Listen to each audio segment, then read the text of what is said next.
Olá! Hoje o Estúdio Câmara fala sobre o Setembro Amarelo, mês de campanha anti-estigma no mundo todo que trata da prevenção ao suicídio. Em 2024, o lema é: se precisar, peça ajuda. De acordo com a Organização Mundial da Saúde de 2019, são registrados mais de 700 mil suicídios em todo o mundo, sem contar os episódios subnotificados, pois com isso estima-se mais de 1 milhão de casos. No Brasil, os registros se aproximam a 14 mil casos por ano, ou seja, em média, 38 pessoas cometem suicídio por dia. São 12,6% por cada 100 mil homens, em comparação com 5,4% por cada 100 mil mulheres. Apesar de um tema amplamente divulgado em setembro, é algo que precisamos sempre pensar, saber como atuar em defesa da importância da vida, e é por isso que hoje nós vamos conversar com duas convidadas especiais. Eu trago aqui a doutora Karina Barbie, que é psiquiatra e coordenadora do Comitê Interdisciplinar de Prevenção ao Suicídio da Sociedade SMCC, que é a Sociedade de Medicina e Cirurgia de Campinas, e também eu trago aqui a Helena, que é a presidente do Navicamp, que é o Núcleo de Apoio à Vida de Campinas, que é a mantenedora do CVV aqui na nossa cidade. O CVV é o Centro de Valorização da Vida, que é amplamente difundido em todo o país. Daqui a pouco a gente vai detalhar, mas em Campinas, a Navicamp, o Navicamp, na verdade, é que faz esse trabalho aqui na cidade. Eu começo dando as boas-vindas a todas e já uma pergunta para a doutora Karina. Doutora, hoje o suicídio é um problema de saúde pública? Sim, com certeza. Não só hoje, há muito tempo o suicídio ele é um comportamento multifatorial em que ele é considerado como saúde pública, uma questão de saúde pública no mundo todo, né? Há dados que já vêm sido resgatados, coletados em todos os países. A Organização Mundial da Saúde, principalmente, ela se empenha muito em levantar esses dados de mortes por suicídios. Na verdade, os que são notificados, que como você disse, há muitos casos que não são notificados. Então, o que nós temos aí atualmente de dado, nós na realidade consideramos algo a mais que isso, né? E em cada região, em cada continente, país, com suas características específicas, o suicídio ele é um problema que deve ser tratado de uma forma diferente, em função da cultura de cada país, das condições de cada país. Então, quando a gente observa em termos mundiais, os motivos depende justamente daquela cultura, daquela vivência, de como as pessoas vivem em determinados países. Tem a ver com isso também? Tem a ver com isso, sim, porque nós sabemos, nós vivemos num planeta com diferentes culturas, né, com diferentes condições, níveis socioeconômicos, né, inclusive a questão socioeconômica é uma dos principais pontos sobre o suicídio, né, o sofrimento, os recursos, baixos recursos, né? Por exemplo, no Brasil, nós sabemos aí que pessoas com menores recursos, os indígenas são um grupo especificamente com alto índice de suicídio, por questões tanto culturais como questões, né, de recursos socioeconômicos. Então, no mundo todo, cada região, cada continente, cada país deve cuidar do suicídio, né, desse comportamento, dessa questão, de uma forma a trabalhar a população específica. Tá bom, daqui a pouquinho a gente volta a conversar com a senhora, porque a gente vai falar inclusive desse trabalho, desse comitê interdisciplinar da Sociedade de Medicina aqui de Campinas. Agora eu vou dar as boas-vindas à Helena. Helena, a gente se conhece, gente, há um tempinho, desde a pandemia, num grupo de WhatsApp, onde naquele momento, inclusive o CVV fez um duro trabalho aí de conversar com as pessoas, que a gente sabe que a pandemia teve um aspecto importante aí na saúde mental das pessoas. Helena, seja bem-vinda, prazer te conhecer pessoalmente. Obrigada, Rina. E já me fala um pouquinho o que é o trabalho do CVV e como que é essa questão do Navicamp trabalhar em Campinas especificamente. Certo, o CVV existe desde 1962 na prevenção do suicídio, né? E ao longo desse tempo, né, como a Karina trouxe, são várias questões que influenciam no suicídio, né, na questão do suicídio. E a gente percebe mudanças na sociedade que vem acontecendo, e aí nesse tempo todo, né, o CVV vem se adaptando a essas mudanças para conseguir lidar com essa questão e fazer o acolhimento de quem precisa, cuidar de quem procura o trabalho, né. E aí, para existir um posto CVV, né, na cidade, é necessário que exista uma mantenedora que vai cuidar da parte burocrática da existência do posto. E aí a Navicamp surge em Campinas para que aqui a gente possa ter esse trabalho de CVV. Né? Sim, o CVV inicialmente ele começa onde? Começou onde? Começou em 62? lá em São Paulo. Em São Paulo. Em São Paulo, tá. O posto Abolição é o primeiro que nasceu lá em São Paulo, em 62. A gente lembra que, inclusive, hoje. teve nessa longa jornada um momento em que o país todo olhou para o trabalho do CVV e se tornou, inclusive, 188 é um número nacional hoje, sim, né? Sim, 188 é um número nacional. A conquista foi finalizada, o projeto foi finalizado lá em 2018, mais ou menos. Né, e foi um boom, assim, uma mudança também, né, no atendimento, porque antes os atendimentos eram locais, né, ligações locais e tal. Hoje é ligação do Brasil todo, né, que chega. Aí, por exemplo, por aquele DDD, quando você liga no 188, você cai no que atende a sua cidade, mais ou menos por aí ou não? Antes era, tá. Né? Hoje não. Hoje você liga no CVV. Eu posso ligar de Campinas e ser atendido por alguém de Brasília, por exemplo? Pode. De Natal, de Porto Alegre, de qualquer canto do Brasil que tenha um voluntário atendendo. Entendi. A gente pensava que o atendimento era regional, então hoje é independente. É nacional o atendimento. Certo. E como que faz para ser voluntário do CVV? Como que funciona isso? Porque, olha, eu penso, né, até porque eu faço trabalho voluntário, e trabalhar com vidas é uma coisa, né, bem minuciosa. Imaginem numa situação dessa, em que a pessoa precisa de um treinamento, tem algum perfil específico, como que é isso? Olha, para ser voluntário de CVV é necessário ter 18 anos, no mínimo, e ter 4 horas por semana disponíveis para fazer um plantão. E aí, para conseguir chegar no atendimento, a pessoa vai passar por um treinamento. E aí, nesse treinamento, a gente vai conversar sobre como é a forma do CVV atender, o que a gente precisa estar atento, né? E aí a gente vai desenvolvendo ao longo do curso as habilidades. Mas não precisa ter feito psiquiatria, psicologia, ou ter algum tipo de terapia, algum curso de coach, nada disso? Nada disso. Tá. Porque o que a gente faz dentro do CVV? A gente conversa. Né? Então, conversar, todo mundo conversa, a gente está conversando aqui, né? A gente conversa com o pessoal na fila do banco, na fila do supermercado, né? Então a gente aprende a conversar de uma forma diferente. Sabe que para pensar nesse programa, eu assisti alguns trechos, mas quero assistir todo, né? Daquele documentário que fala Suicídio, um assunto urgente, de 2018, que traz aí vários, né, especialistas, inclusive bombeiros que atuam diretamente nessa prevenção e tudo mais. E aí eu vi uma coisa que me impactou no sentido de a importância da escuta e a importância do compartilhar e de tirar esse estigma de quando a pessoa fala assim, eu tô sofrendo, eu tô não sei o que, eu não aguento mais. Você tá com frescura.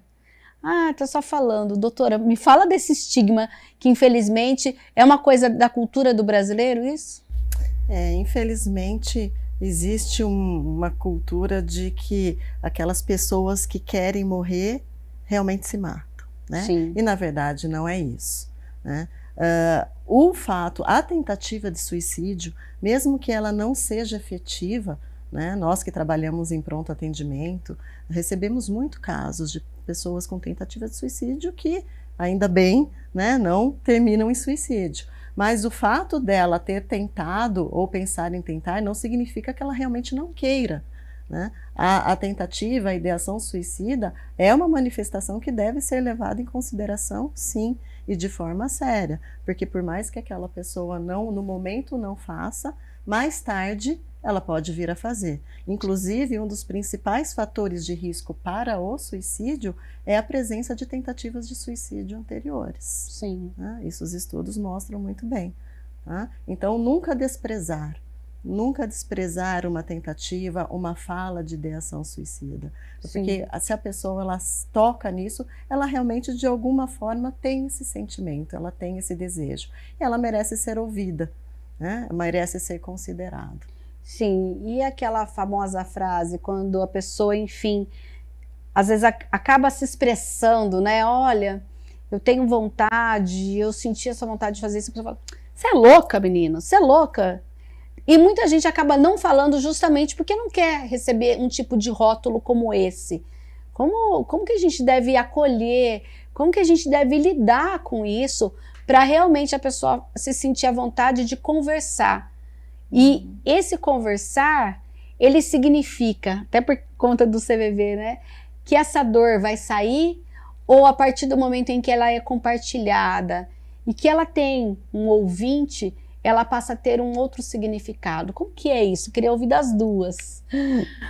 Dentro do CVV, a gente abre espaço para que essa confiança exista, né? Porque para eu poder compartilhar algo tão íntimo, tão dolorido para mim, é preciso criar um vínculo de confiança.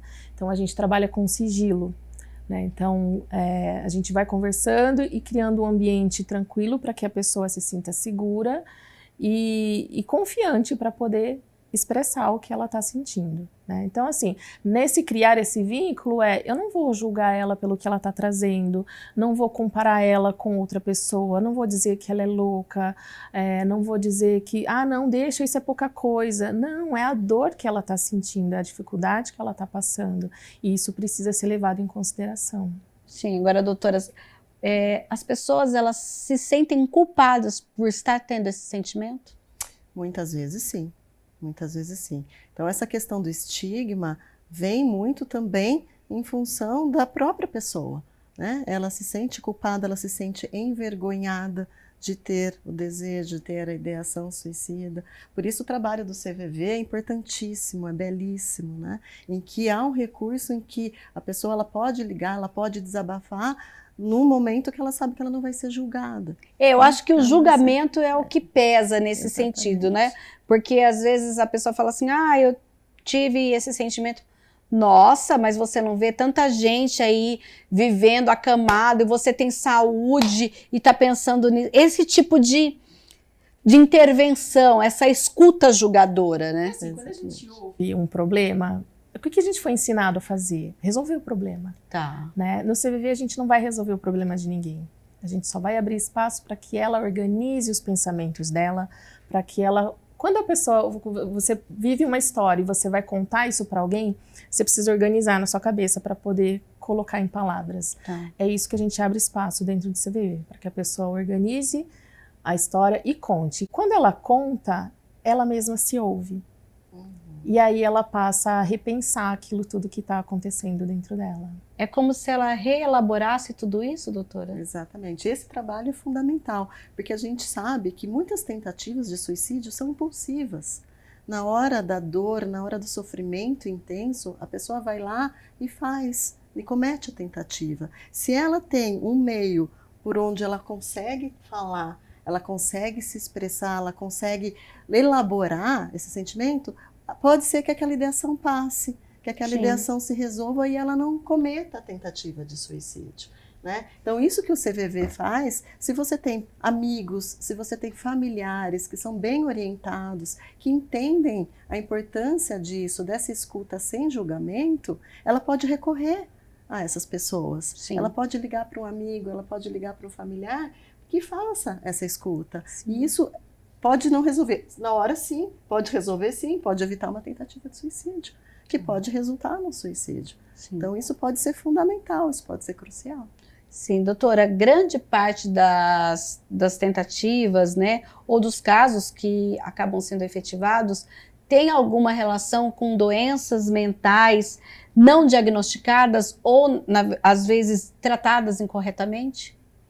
Olha, tem já muitos estudos que mostram, na verdade, sabe-se que ter um quadro, uma doença psiquiátrica é um dos principais fatores de risco, né, para o suicídio. Se ela não é tratada ou não diagnosticada, é um fator a mais de risco, porque aquela pessoa, ela não sabe e provavelmente ela está tendo sofrimento que ela poderia estar minimizando com o tratamento. Sim. Né? Então, com certeza, uma doença não identificada, não tratada, ela tem muito mais risco, ela aumenta muito mais a gravidade de uma tentativa. A gente está falando aqui sobre esse tema, né, o Setembro Amarelo, a prevenção ao suicídio, mas a gente tem aqui, olha, a nossa equipe foi ao centro da cidade de Campinas para saber se a população está informada. E quem traz as informações é a Alexandra Dias. A gente vai acionar a Alexandra. Oi, Alexandra.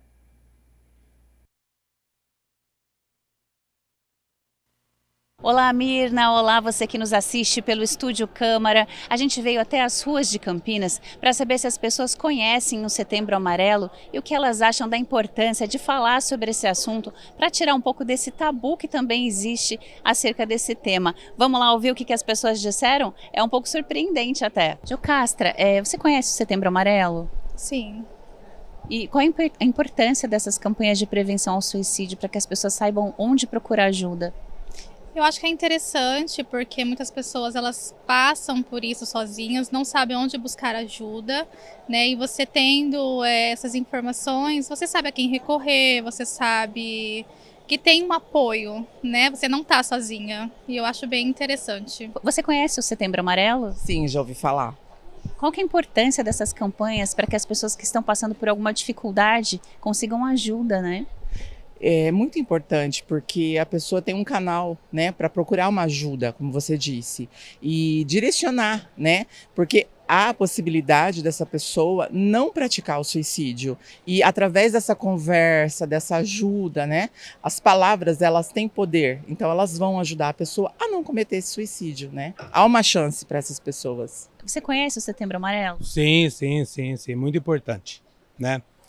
É muito importante porque a vida é o maior bem que a gente tem, né? Sem contar que a vida é uma só. Se é uma só, a gente tem que dar valor, valorizar.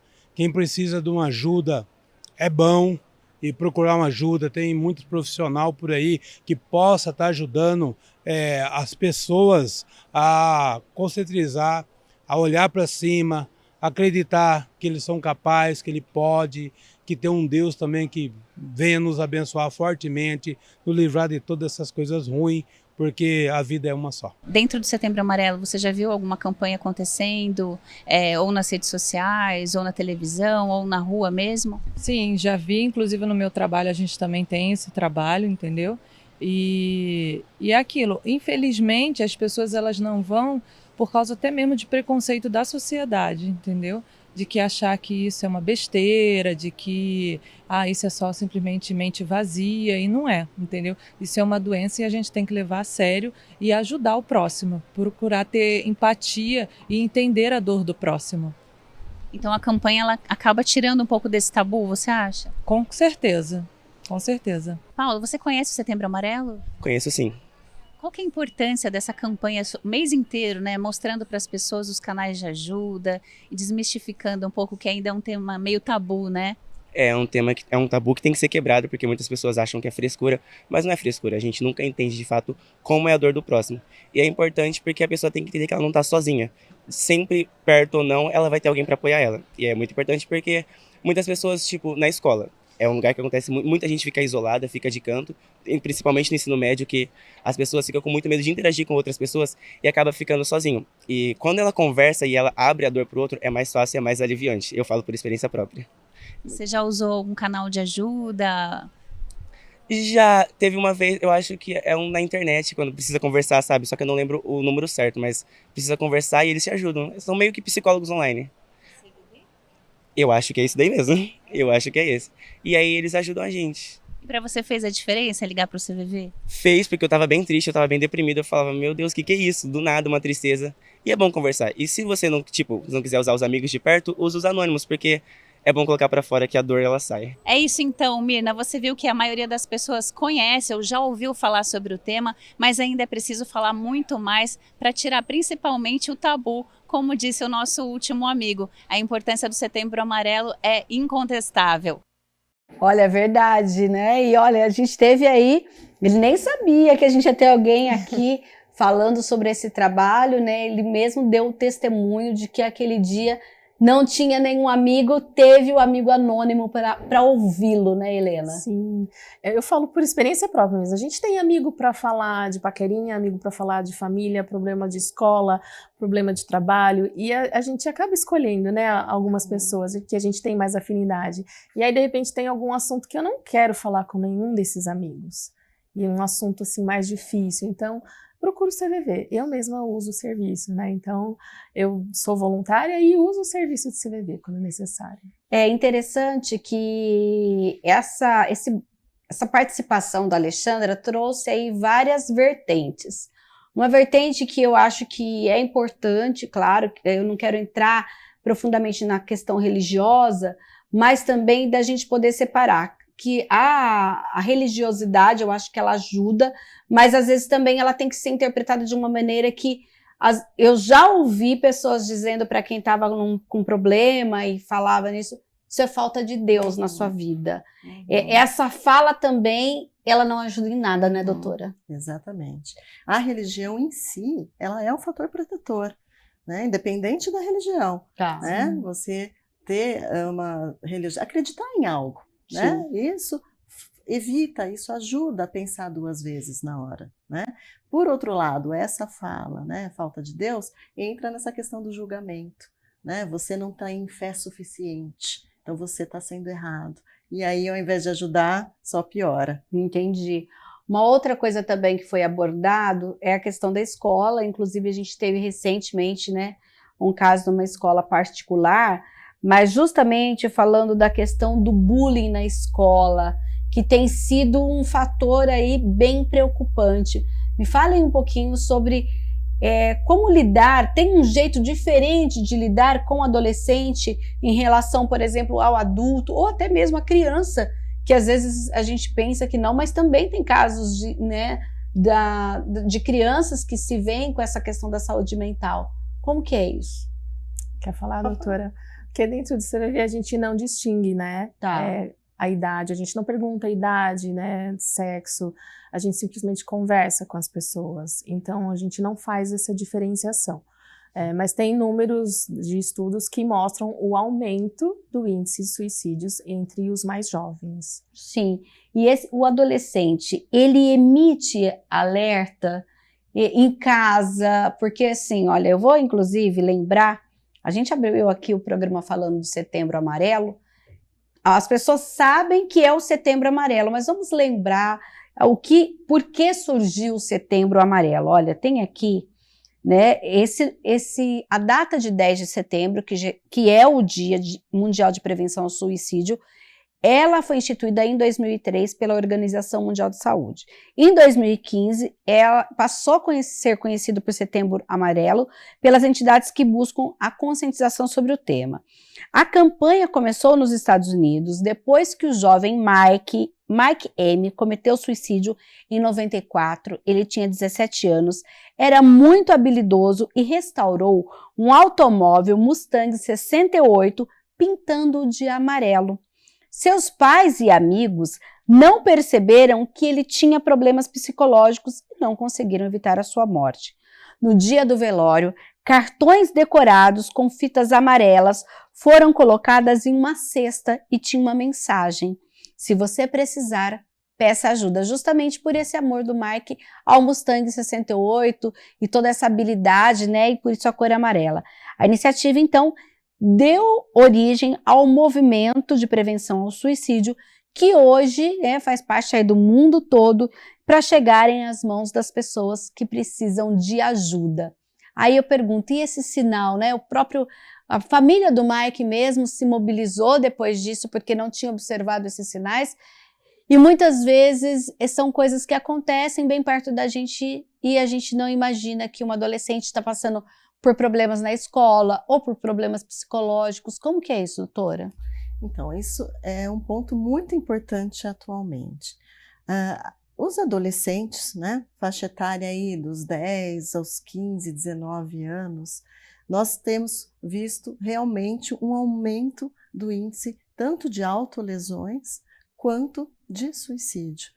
Você pega os dados aí do último boletim epidemiológico do Ministério da Saúde, que foi de 2019, ele mostra, desde 2016, 2017, um aumento muito maior em relação às outras faixas etárias dos adolescentes cometendo suicídio. Então, isso é um grande alerta, porque a adolescência por si só já é uma fase muito difícil, cheia Sim. de conflitos, né? Sim. E nós vimos aí, principalmente pós-pandemia, eu atendo criança e adolescente, então eu recebi muito no meu consultório adolescentes que começaram a manifestar quadros de depressão, quadros de ansiedade, em função de todas as questões que a pandemia trouxe, né? O isolamento social, o medo da doença, mas principalmente para os adolescentes a questão social. A questão dos amigos, né? O isolamento, e depois, no final da pandemia, o problema da reintrodução à escola, da atividade social. Então, eles sofreram muito e têm sofrido muito até hoje. Eu lembro que, à época, minha filha tinha, por exemplo, 16 anos, ela tinha feito o primeiro ano do ensino médio, quer dizer, era aquele momento que tinha acabado de fazer de 15 para 16, ia começar a sair mais com os amigos da escola, aquela coisa toda, e de repente teve que ficar dentro de casa, né? Eu lembro que na época, inclusive, ela dança, e na época ela perdeu um campeonato que ia ser na Itália de dança, ela falou, eu não vou dançar nunca mais. Mas eu falei, calma, não é só com você, é com todo mundo, porque o adolescente sempre pensa que as coisas estão acontecendo só com eles, né? E aí teve que ter toda aquela conversa, eu imagino, então, a cabeça de muitos adolescentes, e ainda bem na nossa família, nós não perdemos ninguém, mas tem aqueles ainda que perderam seus pais, avós e outros parentes, ou mesmo ficaram até doentes, né? Exatamente. E aí, pós-pandemia, a questão social, o bullying hoje é um dos principais problemas nessa faixa etária, que causa sofrimento emocional dos adolescentes. Sim. E que cursa aí com piora dos sintomas aí de ansiedade, depressão e da ideação suicida. Sim. Olha, nós vamos para um breve intervalo, vamos tomar uma aguinha, porque a gente lembra que no dia da gravação do programa, e aqui na região metropolitana de Campinas, no estado de São Paulo, a gente está vivendo aí nesse tempo seco, e a gente volta já já.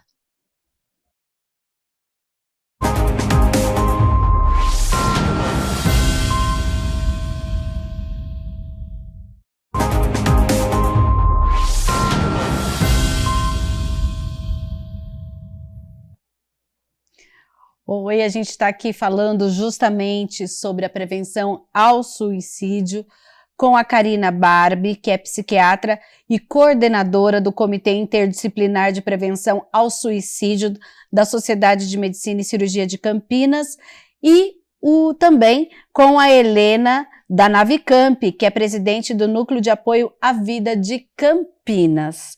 Ela que é mantenedora do CVV, que hoje é um serviço nacional que existe no nosso país desde 1962. A gente fechou o bloco anterior falando sobre adolescentes e a gente vai continuar aqui, até porque tem crescido o número de problemas em relação à saúde mental do adolescente, principalmente em relação ao bullying. Doutora, fala um pouquinho mais sobre isso. Então, o bullying é um comportamento que, na verdade, se a gente for parar para pensar, sempre aconteceu, né? Nós sofremos bullying na infância, adolescência, mas recentemente, agora essa geração, o bullying ele tem ampliado muito o impacto nos adolescentes, né? O efeito do bullying, as formas de bullying que são realizadas, né? Então ele não é mais limitado à escola. O bullying ele extravasa, principalmente com a questão da internet, né? Então, quantas vezes nós vimos, inclusive na mídia, né, adolescentes que se suicidam por terem uma foto espalhada na internet entre os amigos, né? Ou para numa forma mais ampla, e a vergonha que isso causa e tudo mais, né? Então, hoje o bullying, ele é um problema, uma questão que tem que ser levada muito em consideração, tem que ser pensada e trabalhada pensando no futuro desse comportamento para essa faixa etária da na adolescência, se nós quisermos pensar em medidas preventivas para o suicídio. Doutora, a gente teve recentemente, inclusive, uma lei que foi sancionada no país considerado bullying, inclusive como a questão principalmente do bullying na internet, né, como crime e tudo mais, mas parece que ainda as pessoas ainda não, a gente não teve uma efetiva ainda resposta, é tudo muito novo, né? Então eu acho que é mais a questão de educação mesmo, né? Educação. Infelizmente, o que nós vimos na prática é que não é tão simples. Na teoria é uma coisa, mas no na papel prática, é bonito, né? As escolas realmente têm dificuldade de lidar com essa questão, né? Porque os adolescentes, eles praticam bullying mesmo, e eu acredito que essa educação ela tenha que ser muito mais ampla, muito mais divulgada.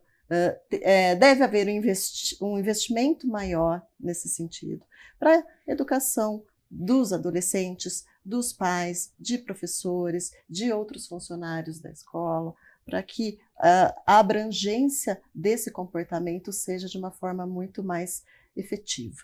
Sim, mas, por exemplo, aquela criança, aquele adolescente que ele sofre o bullying na escola, por que que ele tem vergonha de falar disso na casa dele? Por que que ele não recorre à família? Ele tem medo da família tentar impulsivamente, que claro, a família vai querer ir na escola, e aí esse bullying ser redobrado depois, é mais ou menos nesse caminho? É mais ou menos por aí, né? Aquele adolescente que ele se sente mal por si só, né? E ele tem medo de, acessando a família, que a família, ao procurar a escola, isso se espalhe, e aí ele sofre um tipo de retaliação por parte desses colegas que praticam o bullying. Até porque nessa idade ele quer ser pertencente a algum grupo, Isso, né? ao grupo. Ele quer ser popular, Sim. né? Então ele não quer nada que possa atrapalhar a popularidade ou que possa gerar algum sentimento, algum efeito negativo para ele. Sim. Né? Dele sofrer mais bullying, né? Ou outro tipo de bullying por outras pessoas. Então muitas vezes a gente vê que o adolescente ele sofre calado, né? E ele fica quieto. Tá certo, então. Olha, a gente viu aí no bloco anterior que, inclusive, o último entrevistado falou que já ligou no CVV, que é aí o canal, o telefone 188, e eu já conectei aqui o meu tablet no site do CVV, porque às vezes você não quer ligar, quer escrever, quer um outro, então tem várias formas de se comunicar. Eu vou entrar aqui no site, vou ver se a gente já conseguimos aqui, olha. Boa tarde, como você está se sentindo? Então é cvv.org.br,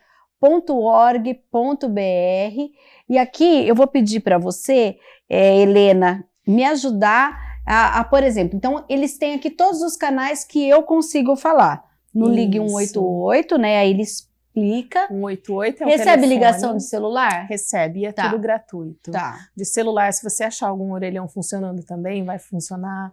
É um telefone de emergência, né? Um número curtinho para ficar fácil na memória. Tá. Agora o chat, vamos ver o que ele está explicando aqui. Olha, ele já foi para uma outra aba, olha. Bem-vindo ao atendimento do CVV via chat. Aí tem aqui os horários de funcionamento, das 8 da manhã, de segunda e terça até 1h da manhã. Domingo, das 3 da tarde a 1h da manhã. De quarta e quinta, também das 9h da manhã a 1h da manhã, e sexta, e sábado também, da 1h da tarde a 1h da manhã. E aí você clicando no azul, você inicia o bate-papo com o voluntário que está lá do outro lado. Isso, você vai para a fila de espera. Vou para a fila de espera primeiro. Entendi. E aí, assim que tiver alguém disponível, alguém vai me chamar. Tá, eu vou voltar então uma aba para a gente conhecer e-mail. Olha, eu posso também, então, mandar um e-mail para o CVV. Também ele me levou para um outro lugar aí do site, falando que eu posso mandar minha mensagem por um e-mail. Essa mensagem por e-mail tem um período, demora quanto tempo para ser respondida? Como que é isso? Ela demora, em média, até 48 horas para ser respondida. Não Sim. é uma conversa online. Não é, né? Isso. A conversa online vai acontecer no chat. O e-mail é uma conversa que vai ter um espaçamento entre uma fala e outra. Sim. Agora, nesses casos dessas conversas, a pessoa ela deve ligar pedindo essa escuta para si, Ou às vezes ela pode dizer, olha, eu tenho um amigo que tem uma questão, vocês podem entrar em contato com ele, existe isso ou não? Não. Tá. O CVV vai conversar com a pessoa que procura o serviço. Ok.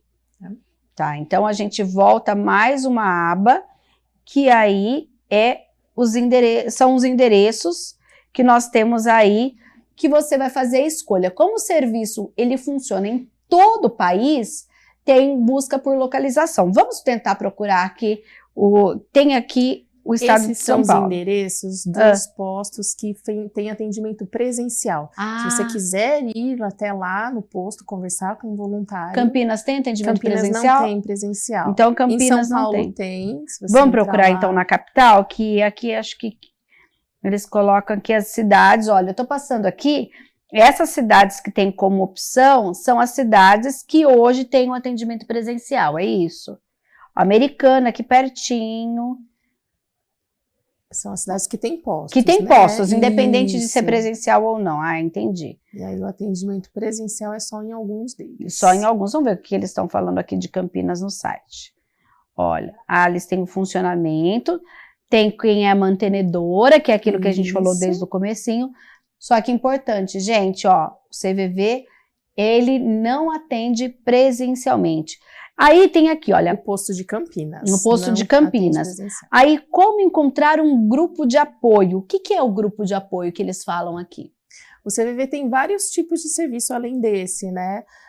Tem grupos que fazem rodas de conversa, tem grupos que falam sobre o trabalho o GAV, Grupo de Apoio aos Sobreviventes do Suicídio, né? Então tem vários grupos, tem o Cinecer, que é um serviço muito bacana, que a gente assiste um trecho de filme, um vídeo, alguma coisa e conversa sobre aquele tema, o que foi trazido. Em Campinas tem esse serviço? Ainda não. Em Campinas é o atendimento 188. 188.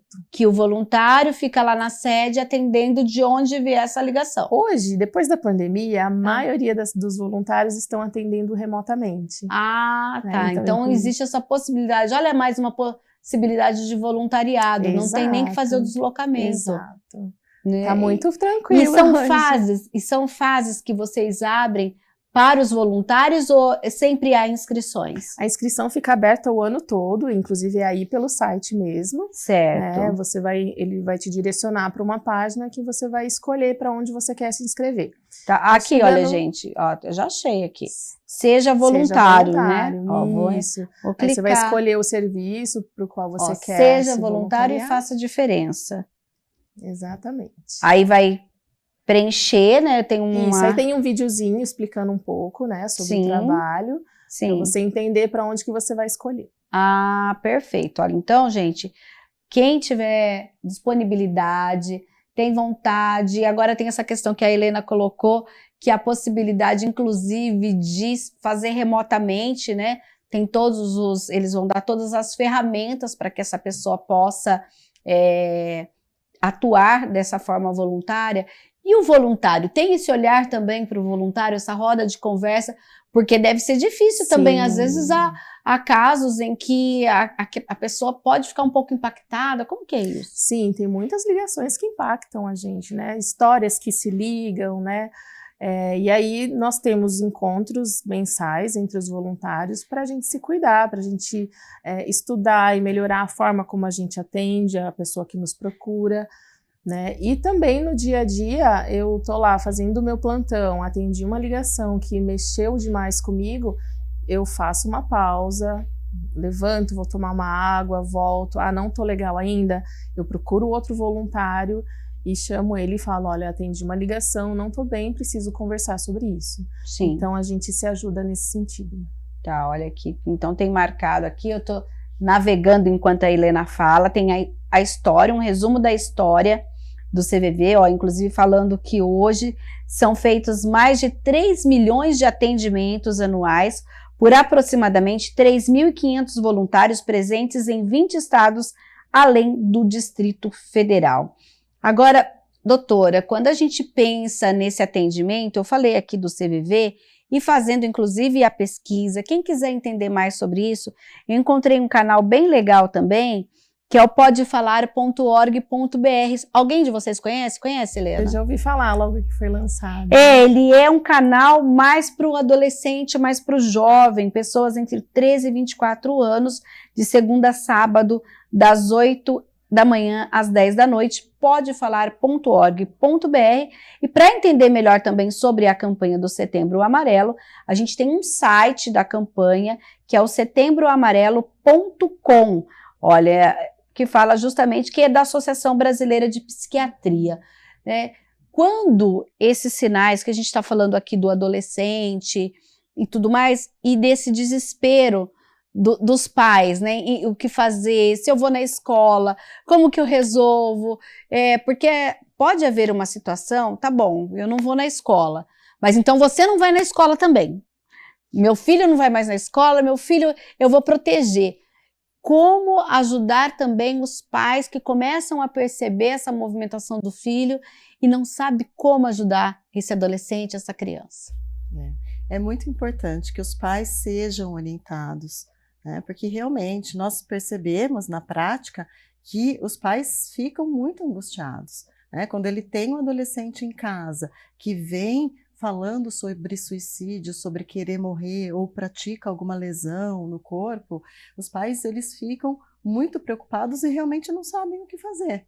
Sim. Né? Então, inclusive, a ABP está lançando, se não me engano, hoje, uma cartilha de orientação para essa faixa etária, da questão do comportamento suicida para essa faixa etária, para a orientação dos profissionais e também para saber como orientar os pais. Então, a nossa indicação é de quê? De que quando acontece essa situação, que os pais procurem mesmo esses canais ou profissionais em serviços públicos, CAPs, RAPs, centros de saúde e tal, para que eles possam ter um suporte para saber como lidar com o adolescente. Sim, a gente percebe, a gente está falando do âmbito da escola, porque é o tempo e a convivência social maior, né, de crianças e adolescentes.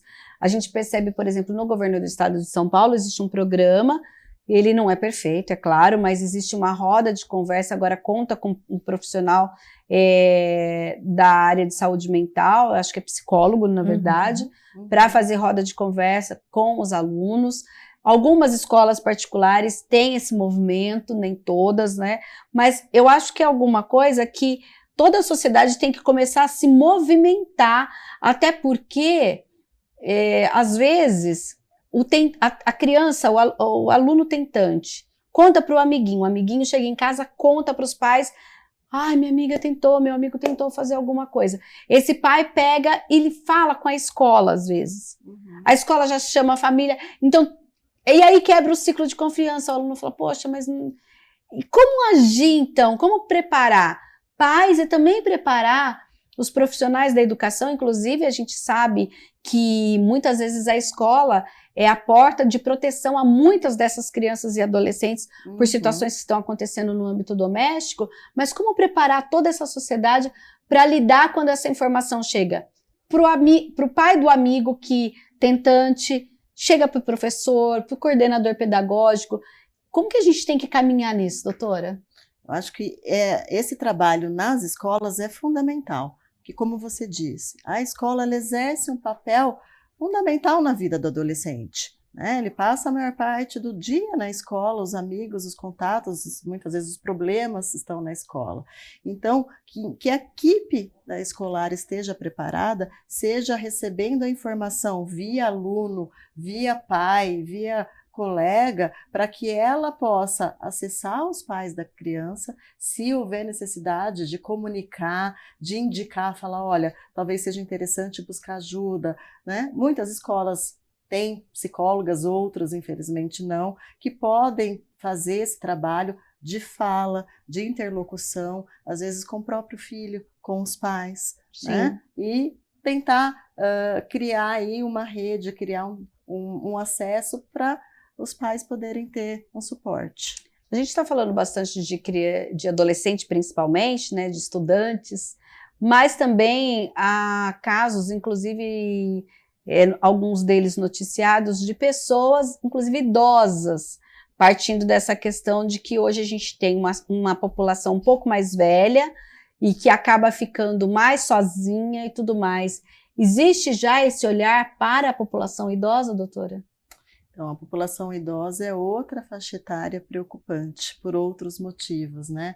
No caso dos idosos, a solidão, né? Muitas vezes o sentimento de não ser respeitado, as dificuldades inerentes da idade, físicas, né, de deslocamento, de fazer atividade, de ter uma independência, doenças crônicas que causam dor, que incapacitam, né? Então são outros fatores que infelizmente acabam contribuindo, né, para o mal-estar emocional dos idosos, né? Nesse sentido, também a orientação, principalmente para a família, né, de procurar um recurso, de ter apoio, de oferecer ali para o idoso uma porta de acesso que ele precise, para quando ele se sinta aí, em sofrimento emocional.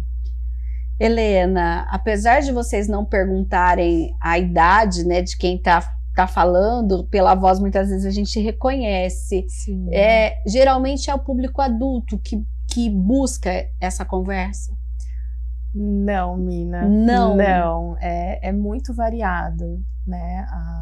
O tipo de pessoas que ligam para o CVV. E não dá nem para te dizer, é X% disso, X% daquilo. Não tem como definir nada disso, mas ligam desde crianças até idosos.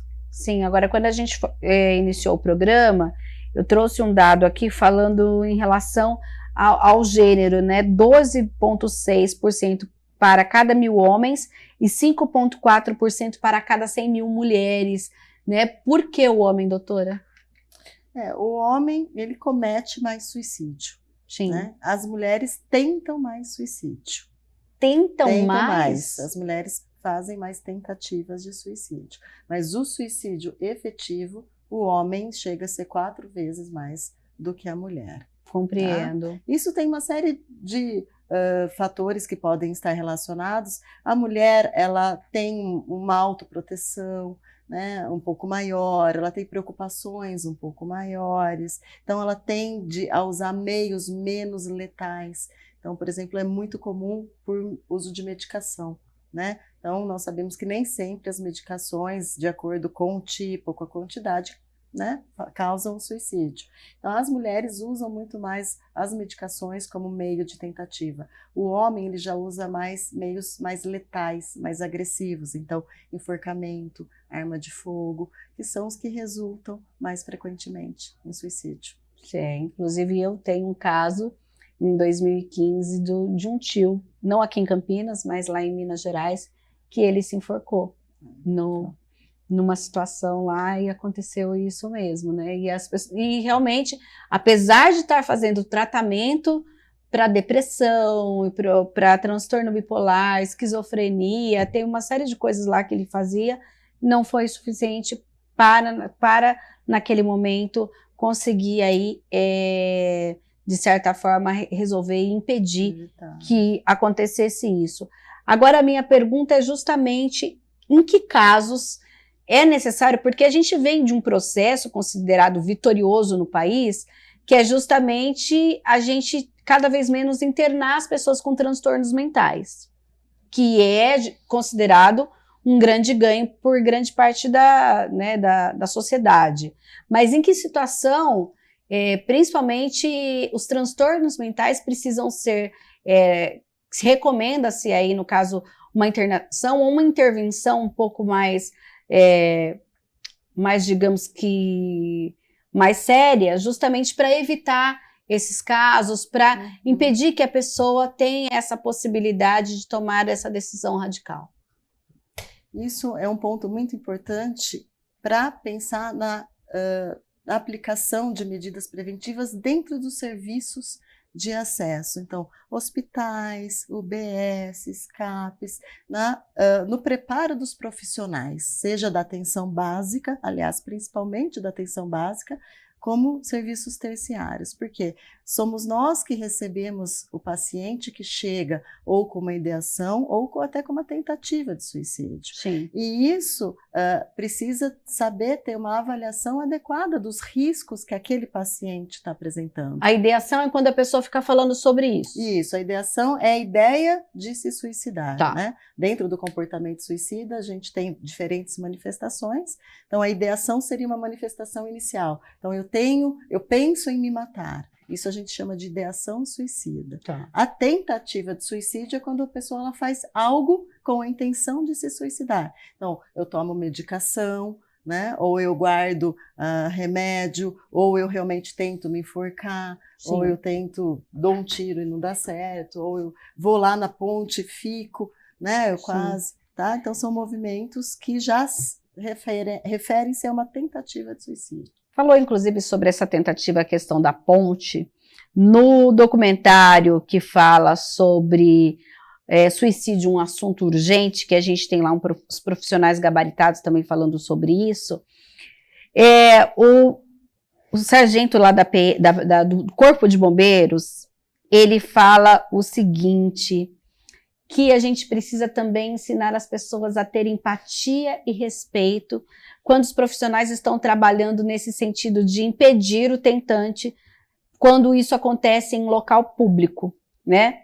E que às vezes os profissionais lidam com pessoas que chegam a gritar com quem está ali falando, joga, por exemplo, né? No caso da ponta, pula, esse tipo de coisa. E ele fala que a gente precisa pensar em mais respeito e amor ao próximo naquele momento em que a pessoa tem outras pessoas ali trabalhando para dissuadir aquele ser de fazer, né? De se matar, e a própria dor da pessoa, porque a pessoa deve estar com uma dor intensa, imensurável para os outros que estão olhando ali, aquilo como um espetáculo que não é. Exatamente, exatamente. Isso é muito importante, porque a tentativa, ela é nada mais do que a expressão de uma dor emocional muito forte, em que a pessoa ela vê o suicídio como única forma de resolução desse problema.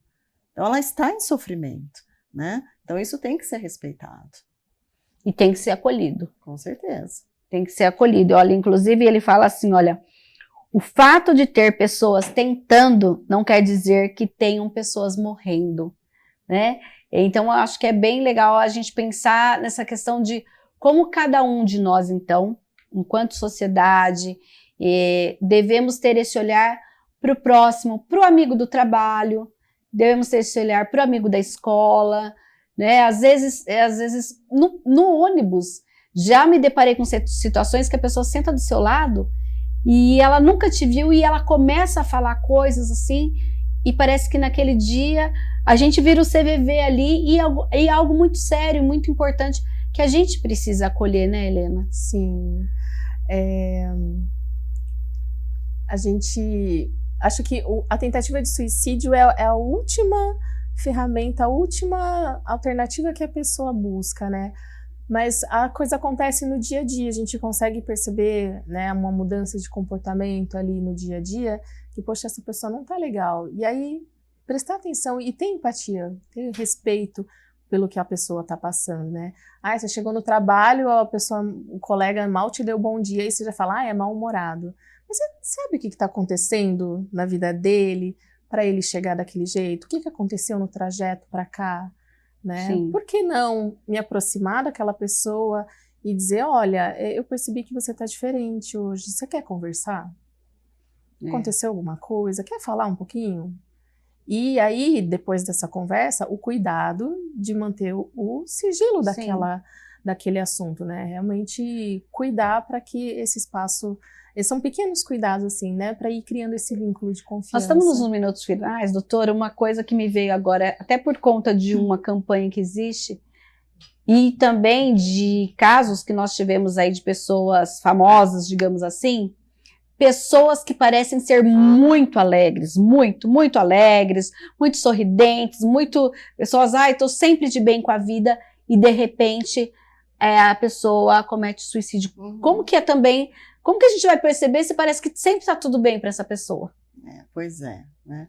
Nós vemos aí na mídia vídeos, né, montagem de pessoas que suicidaram dias antes, semanas, né, fotos da pessoa, ela está tendo uma vida completamente normal, né? Então, às vezes, ela está em sofrimento emocional, ela está com uma depressão e não expressa, e não A vida da fala. internet, que parece que é tudo maravilhoso. É tudo lindo, exatamente. Ou então, como eu disse, às vezes o suicídio ele é muito impulsivo, né? A pessoa ela passa por um sofrimento, passa por uma situação que causa muito sofrimento, na impulsividade ela vai lá e tenta suicídio. Certo, então, Tá?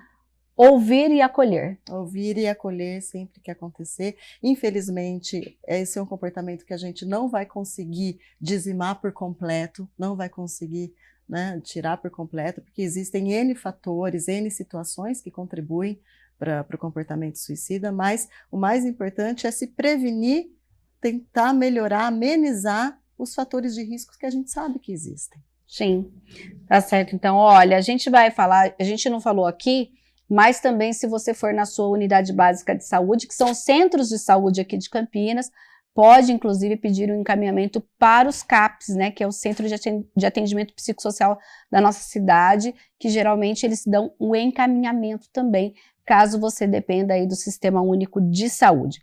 Então, vou repetir, cvv.org.br, setembroamarelo.com, lá tem várias informações, inclusive com campanhas, cartilhas explicativas, e o podefalar.org.br, lembrando que o CVV você pode ligar inclusive do seu celular, o telefone é 188 em todo o país. Muito obrigada pela companhia, até um próximo Estúdio Câmara.